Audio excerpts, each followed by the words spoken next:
The howling wind nearly tore the car door from Ethan Calloway's grip as he stepped out into the blinding snowstorm, cursing his GPS for leading him onto this desolate mountain road.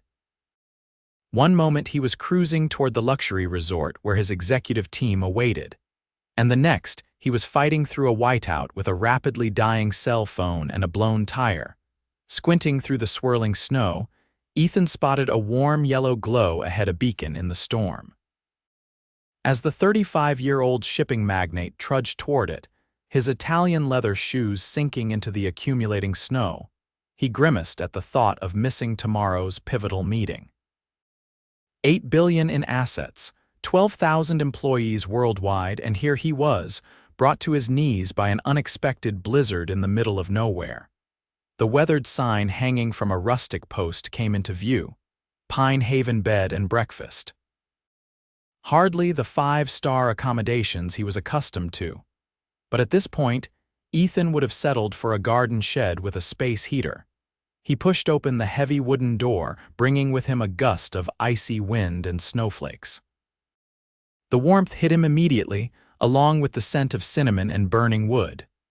The lobby was small but cozy, with worn leather couches surrounding a crackling fireplace and handmade quilts draped over every available surface. "Hello," he called out, brushing snow from his cashmere coat. "Anyone here?" A woman emerged from a doorway behind the reception desk, wiping flour-covered hands on a faded apron. She appeared to be in her early 30s, with chestnut hair pulled back in a messy bun and the most startlingly blue eyes Ethan had ever seen.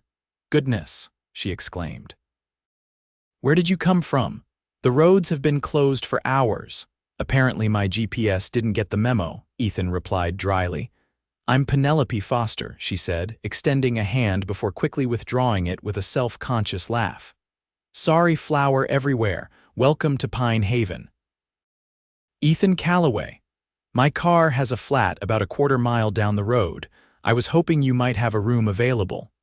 Penelope's eyes widened slightly at his name, and Ethan braced himself for the typical reaction. His face had been plastered across enough business magazines that he occasionally got recognized, particularly when he introduced himself. "You're lucky," she said, turning to a wooden key rack. "I've only got one room left." Everyone else had the good sense to check the weather forecast before traveling through Pinecrest Pass during storm season. Ethan bristled at her gentle rebuke, but bit back a retort. He wasn't accustomed to being spoken to this way. The executives and board members in his orbit typically tripped over themselves to agree with him. "I'll take it," he said, reaching for his wallet. "Room 4, upstairs on the right." Penelope handed him an actual key, not a key card, but an honest-to-goodness metal key attached to a hand-carved wooden tag. "Dinner's in an hour. I hope you like beef stew. It's that or nothing tonight." Ethan fought the urge to check if any nearby towns had restaurants that delivered. One look out the window confirmed the futility of that idea. The snow was now coming down in thick sheets, accumulating rapidly. "Stew sounds fine," he said. Though he couldn't remember the last time he'd eaten something so pedestrian, his room was small but immaculate. A 4-poster queen bed dominated the space, covered in what appeared to be a handmade quilt. The furnishings were simple: a writing desk, a rocking chair by the window, and an antique armoire. No minibar, no smart TV, not even a desk phone. Just a small bathroom with vintage fixtures and hand-embroidered towels. Ethan sighed and pulled out his cell phone down to 12% battery and no service. He tried the Wi-Fi, but the storm must have knocked it out. Isolated from his empire, he felt a strange mixture of anxiety and relief. No one could reach him here. For the first time in years, he was truly offline. After washing up, Ethan descended to the dining room, where he found Penelope setting a large farm table for what appeared to be a communal dinner. 5 other guests were already seated: an elderly couple who introduced themselves as the Millers, a young woman named Rebecca who was apparently a writer seeking inspiration, and a middle-aged couple, the Johnsons, who were celebrating their anniversary. "Mr. Calloway, please join us," Penelope said, gesturing to an empty chair. "Ethan, please," he replied automatically, uncomfortable with the intimacy of sharing a meal with strangers. Dinner was served family-style, with Penelope bringing out enormous bowls of beef stew, fresh baked bread, and a garden salad. Ethan waited for everyone else to serve themselves before taking his portion, surveying the simple fare with slight apprehension. His usual dinners involved multiple courses prepared by private chefs or at Michelin-starred restaurants, but when he finally took a bite, he couldn't suppress a small sound of appreciation. The stew was rich and complex, the meat tender, the vegetables perfectly cooked. "This is excellent," he said, surprised by his own sincerity. Penelope's smile was warm but not overly eager for approval. "Family recipe. My grandmother swore the secret was cooking it low and slow for at least 6 hours." The conversation flowed around him, the Millers discussing their grandchildren, Rebecca sharing anecdotes about her writer's block, the Johnsons recounting their wedding day 25 years ago. Ethan found himself oddly engaged, occasionally contributing to the discussion despite his usual reluctance for small talk. "And what brings you to our neck of the woods, Mr. Calloway?" Mrs. Miller asked. "Just passing through," Ethan replied vaguely. "I was headed to a conference at Alpine Lodge." "Oh, you won't be getting there anytime soon," Mr. Johnson said. "This storm's supposed to last at least 3 days. They've closed all the mountain passes. 3 days." Ethan felt a flash of panic. "That's not possible. I have meetings." "Important ones." Penelope, who had been clearing plates, paused beside him.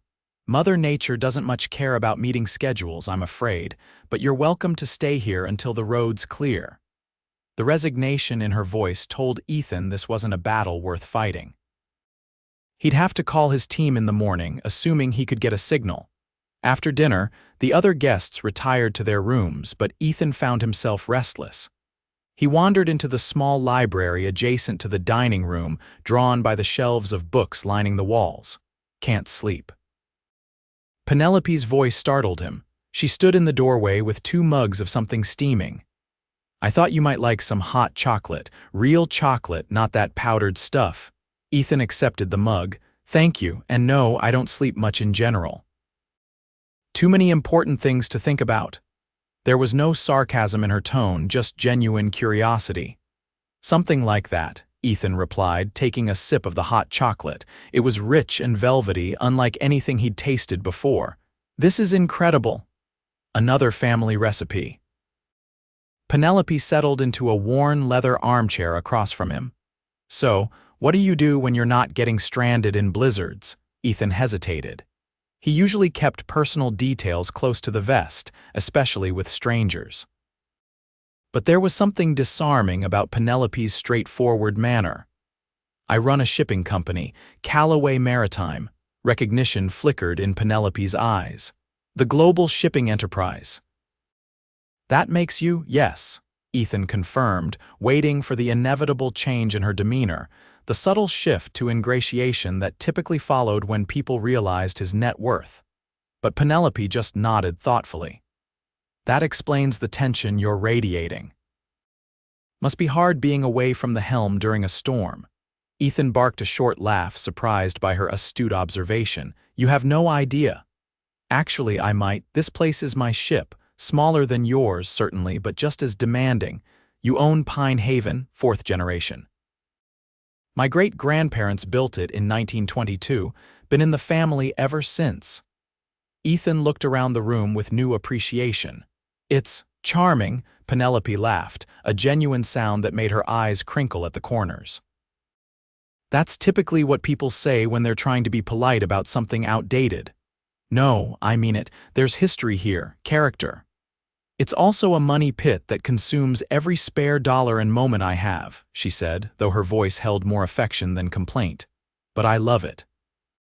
There's something about preserving a piece of history, creating a space where people can disconnect and remember what's real."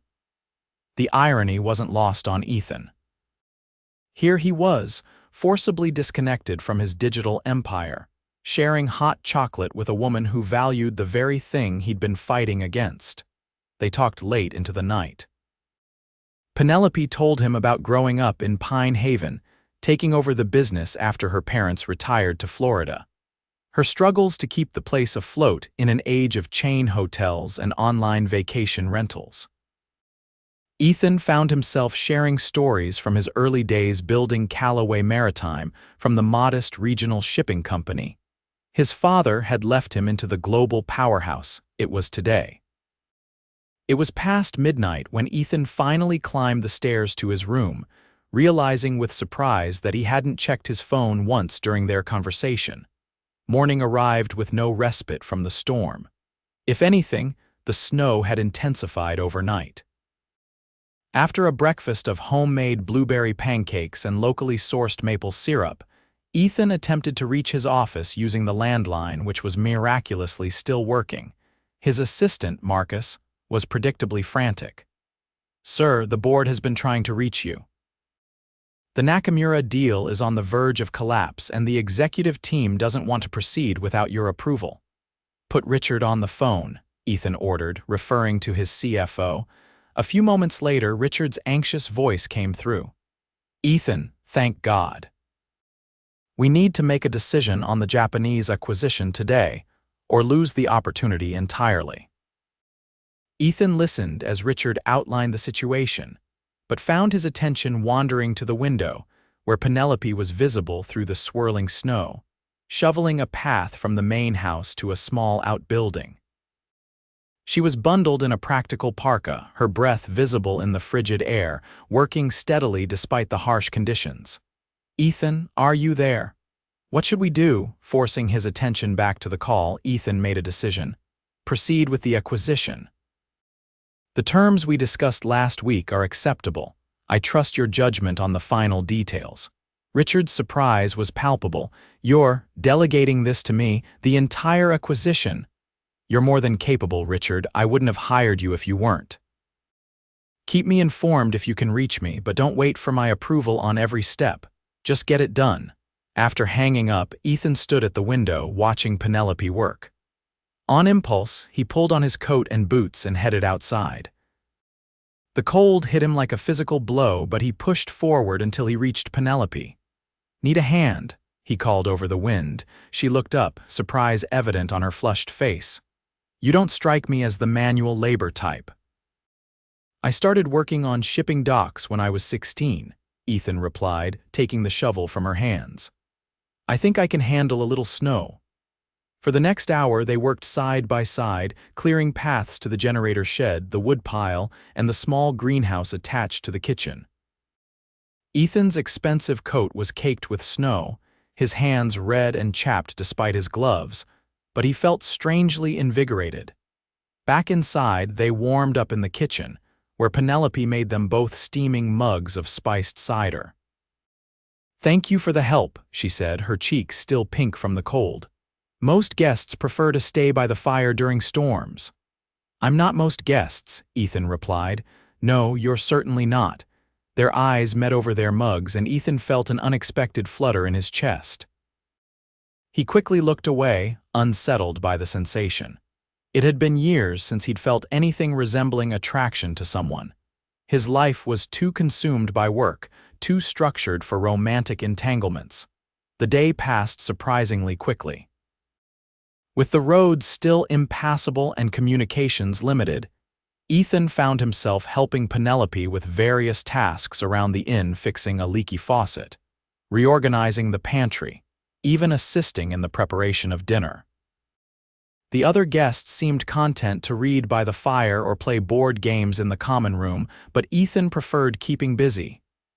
"You're good at this," Penelope remarked as they worked together in the kitchen, Ethan chopping vegetables with unexpected precision, at chopping carrots. He raised an eyebrow at being useful. She smiled. "I had you pegged for the type who'd be climbing the walls without your phone and laptop." "So did I," Ethan admitted. "It's refreshing to focus on tangible problems for a change." Corporate politics and global logistics start to feel abstract after a while. "Nothing abstract about a leaky pipe or a hungry guest," Penelope agreed. That's what I love about this place. Everything is immediate and real. That evening, after another communal dinner, Ethan found himself playing chess with Mr. Miller while Penelope played the old upright piano in the corner of the common room. The gentle melody, combined with the crackling fire and the constant background hiss of the storm outside, created an atmosphere of such profound comfort that Ethan felt something inside him begin to unwind a tension he hadn't even realized he'd been carrying. The next morning dawned clear and bright, the storm having blown itself out overnight. The landscape was transformed, blanketed in pristine white, the pine trees heavy with snow. But the main road remained impassable, the plows not expected until later that afternoon. Penelope found Ethan on the back porch, coffee in hand, gazing out at the mountains. "Beautiful, isn't it?" she said, joining him at the railing. "I can't remember the last time I stopped to look at a view," he admitted. "Really look, I mean, that's what Pine Haven is for." Reminding people to look, Ethan turned to face her. In the morning light, with snowflakes caught in her hair and her cheeks flushed from the cold, she was breathtaking. Not in the polished, deliberate way of the women he typically encountered in his world, but in an authentic, unguarded way that he found infinitely more appealing. "What happens when the road's clear?" he asked quietly. "You go back to your empire, I imagine." There was a note of resignation in her voice.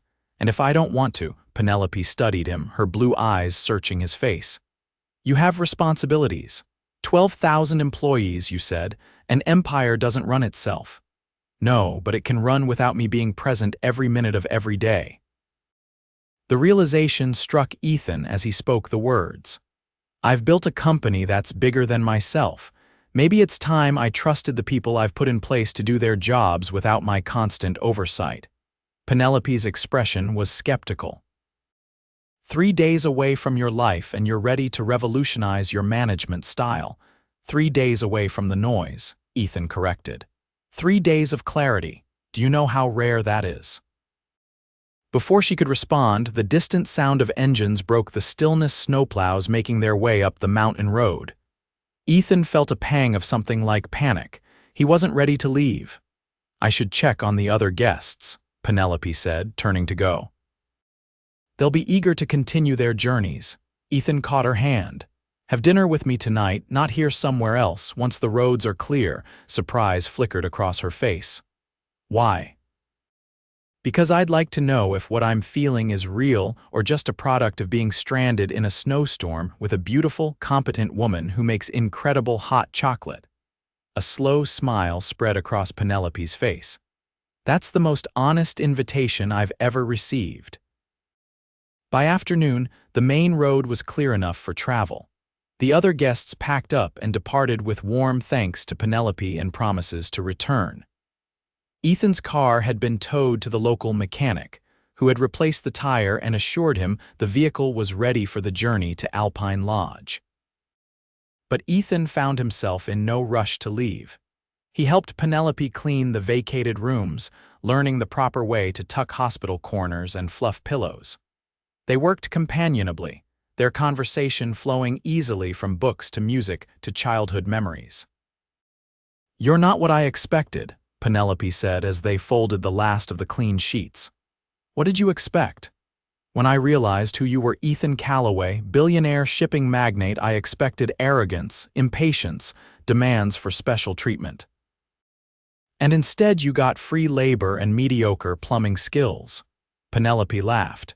"Not mediocre. That bathroom sink hasn't drained so well in years." Their dinner that evening was at the only restaurant in the small town of Pinecrest, a family-owned Italian place with checkered tablecloths and candles stuck in Chianti bottles. It wasn't the Michelin-starred cuisine Ethan was accustomed to, but the pasta was homemade, the wine was surprisingly good, and the company was incomparable. Penelope wore a simple blue dress that brought out the color of her eyes, her hair loose around her shoulders. Ethan found himself mesmerized by the way she spoke with her hands, the genuine interest she showed in his answers to her questions, The way her laugh seemed to come from somewhere deep and authentic. "Tell me about your family," she said over tiramisu. "Not much to tell. My parents died in a car accident when I was 22. I was an only child and I inherited the company. It was much smaller than regional shipping, about 50 employees." "I'm sorry about your parents," Penelope said, reaching across the table to touch his hand briefly. "That must have been hard." It was. But building the company became a way to honor them, to show that their legacy would not only survive but thrive. Ethan paused. "What about your family?" "My parents are enjoying retirement in Florida. My brother runs a successful landscaping business in Portland. We're close, even if we don't see each other as often as we'd like. And no one wanted to take over the family business but you." Penelope's expression grew thoughtful. "It wasn't that they didn't want to. It was that I couldn't imagine doing anything else. Pine Haven is more than a business to me, it's a mission, creating space for people to disconnect, to remember what matters." "You're good at it," Ethan said sincerely. "These past 3 days have been transformative." Penelope studied him over her wine glass. "And what happens when you go back to your real life? Will the transformation stick?" It was a fair question, and one Ethan had been asking himself. "I think so. Some changes are already in motion. I delegated a major acquisition to my CFO yesterday, something I would never have done before. That's a start. But not enough." Penelope's smile was gentle. "Only you can answer that." After dinner, they walked through the small town, the streets quiet under their blanket of snow. The sky was clear now, stars emerging in the crisp mountain air. Ethan found himself taking Penelope's hand and she didn't pull away. "I leave for New York tomorrow," he said as they paused on a footbridge over a frozen creek. "I know. I'd like to see you again." Penelope turned to face him, her expression serious. "Ethan, I appreciate the sentiment, but let's be realistic. You live in a penthouse in Manhattan. I run a bed and breakfast in a town so small it doesn't even have a stoplight. Our worlds couldn't be more different." "Maybe that's exactly why it could work," Ethan countered. "Maybe we each have something the other needs." "And what's that?" "You remind me of what's real, and maybe I can show you that there's a bigger world out there without requiring you to abandon what matters to you." Penelope's laugh was soft. "That's either very profound or very convenient." Ethan stepped closer, drawn by something he couldn't name. "There's only one way to find out." When he kissed her, the world around them seemed to go still. Her lips were soft, her response tentative at first, then warming. When they finally broke apart, Penelope's eyes remained closed for a moment, as if she was memorizing the sensation. "That was." "Yeah," Ethan agreed, equally at a loss for words. They walked back to Pine Haven hand in hand, the conversation moving to practical matters. How they would stay in touch, when they might see each other again. The challenges of a long-distance relationship between two people with demanding careers. At the door to Penelope's private quarters, they paused. "Stay," she said simply.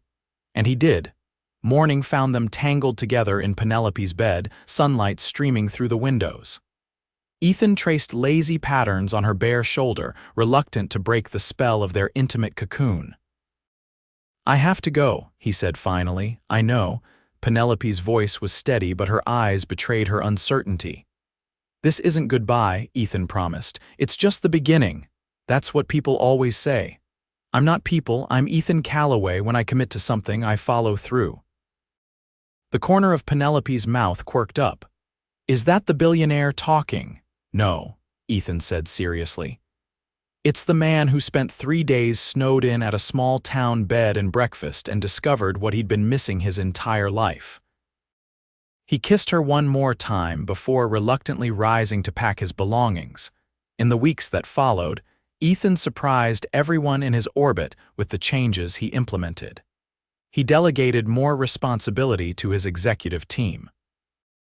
He installed Richard as president of operations, freeing himself from the day-to-day management that had consumed his every waking hour. He established a 4-day workweek for himself, with Fridays reserved for traveling to Pinecrest. The town became familiar, the shopkeepers knew his name. The waitress at the diner kept his favorite booth open on Friday evenings. The mechanic waved as he drove through the single main street. Ethan found himself looking forward to these weekends more than any board meeting or business conquest. He and Penelope fell into a rhythm. Weekends together at Pine Haven, with Ethan pitching in on renovation projects and helping with guests. Occasional visits from Penelope to New York, where Ethan showed her his world, the symphony, Broadway shows, art galleries, and his favorite hidden gem restaurants. 6 months after the snowstorm, Ethan proposed on the same footbridge where they'd first kissed. The ring was his grandmother's, reset with blue sapphires to match Penelope's eyes. "Yes," she said before he even finished asking the question. Their wedding was held at Pine Haven the following spring, with blossoming apple trees providing a natural canopy for the ceremony. Ethan's executive team mingled with Penelope's family and the townspeople of Pinecrest, worlds colliding in the most harmonious way. As their first anniversary approached, Ethan surprised Penelope with a proposal of a different sort. "What would you think about expanding Pine Haven?" he asked as they sat on the back porch watching the sunset over the mountains. Penelope looked at him skeptically. "Into what? A chain? God, no, that would ruin everything that makes it special. I mean expanding this property. Adding more guest rooms, updating the amenities while preserving the character, maybe acquiring the adjacent land to create nature trails." "That would take more capital than I have," Penelope said, though Ethan could see the idea intrigued her. "We have the capital," Ethan reminded her gently. "And I've been thinking, what if we created a foundation, the Pine Haven Foundation for Digital Disconnection? We could host retreats for executives suffering from burnout, offer scholarships for families who need a break but can't afford it." Penelope's eyes widened as she caught his vision. "A place where people remember what matters." "Exactly. And I was thinking we could build a small house on the property, something with enough space for a home office for me, a studio for your painting, room for kids someday, if that's something you want. You'd live here, permanently. Split our time, New York when necessary, but home would be here." Ethan took her hands in his. "The empire can run without me being physically present every day. I've proven that over the past year." Tears welled in Penelope's eyes.